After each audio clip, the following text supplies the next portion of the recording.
So today I am talking to you about carrying colour through your garden in all 4 seasons.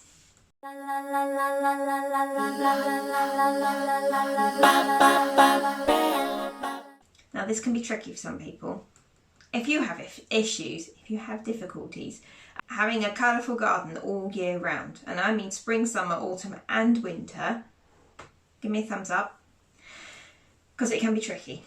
Now, I have 3 top tips. I do actually have a 4th as well, a bonus one for you at the end. So hopefully these will help you as you go through the year. You can help create colour as you go. Today we're going to be talking about colour for all the seasons. Tip number 1, plan your garden. Planning a garden, these things don't happen by accident. Planning is crucial. Now, if you want something to be colourful all year round, you have to plan for it. You have to think what you want to plant where. Again, knowing your soil conditions, knowing your garden. Plan what goes where, and also when do they flower? What's the foliage like? If you plan these things, then they work. It's, was it fail to plan, plan to fail? I think that's the way it goes. Not very good with things like that, but yes. So if you plan your garden, it's more likely to work. Tip number 2, look for gaps. Now, a first year garden may be a bit more difficult, but every gardener does this. We take photographs of our garden, we observe our garden throughout the year, we enjoy it, we look at it, we fiddle around with it. So we notice gaps when they appear. Now, this is common with bedding plants because at certain times of the year they'll die off and they won't come back. They're annual, they won't come back the next year, so you'll have a gap. So by knowing where your gaps are and where bigger plants grow over areas, and when you cut them back at the end of the year, there'll be a gap there. So knowing where your gaps are will help you to interplant, to then carry on through to fill the gaps, encourage more colour and more leaves, filling in the different areas of soil. So that helps you to encourage, as I say, more colour throughout the year.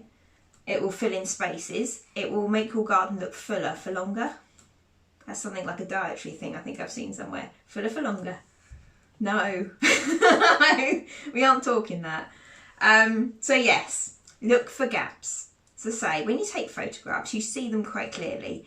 You see where things are going to die off and where plants get too big for their space, if you like, and you know you're going to have to cut them back. So you can start to see and notice gaps. But year 1, when you've got a brand new garden that you've just created, if you like, you won't notice the gaps so much.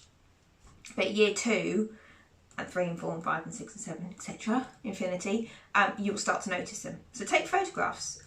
When you plan your garden, look back at the photographs as well, because that helps you to plan where things are going, where you need to plant things to encourage colour all year round. Tip number 3, look for foliage and flowers. When I say foliage, I mean like stems and leaves as well.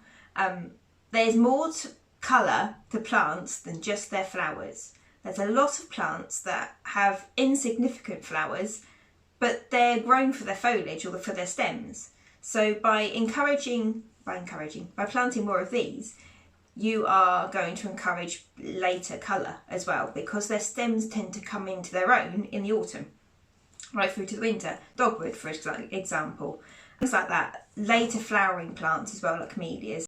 Go for the leaves and the stems as well as, and grasses. That will give you a different texture in the garden, different colours, a different aspect as well. So just going for flowers alone, it won't cover the whole 4 seasons. You need to go for leaves and stems and grasses and different textures, different colours. It works better that way, and it's damn sight easier to plan your garden out for all 4 seasons than keep having to look for plants that flower in spring, summer, autumn, winter.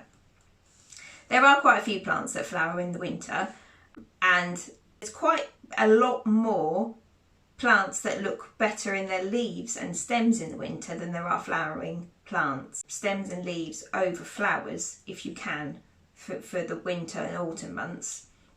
It'll just help you out a bit more options out there. Here's your bonus tip. Tip number 4. Borrow it from other people. No, when I say that, I mean your neighbours, the countryside around you, or the areas that you live in. If you back onto somebody else's garden, they got a big, like a camellia or something growing in their garden, and it pokes over your hedge or your fence, don't then plant something in front of it. Use that to bring colour into your garden. Steal it, you know, don't physically steal it, but steal the picture. This happens quite a lot in our garden, say next door. One side's got a magnolia, which is really pretty, and the other side's got a camellia. We've got holly trees as well, and what else have we got? I'm trying to think what else there is. But yeah, next door to us, we've got quite a lot going on, and I incorporate those into the design of my garden. I don't have to physically plant those plants in my garden, but because next door I've got them growing quite happily, they're looking fantastic and they're growing above our fence line, they're adding to the colour of my garden. So pinch it from next door if you have to. Or if your back garden, or your front garden, if back garden view goes out onto downs, like that, and you've got heathers and different trees growing, that all adds to it, adds to the colour, adds to the picture. So yeah, steal your colour if you can. So those are the 3 tips plus a bonus for you. So hopefully that will help. But it is actually easier than you think to incorporate colour in your garden in all 4 seasons. You just got to think outside the box sometimes, or outside the garden sometimes. If you like this video, give us a thumbs up. Make me happy, and if you want to see more videos like this, click here to subscribe to my channel and here to watch the next video. I hope you enjoy. See you later.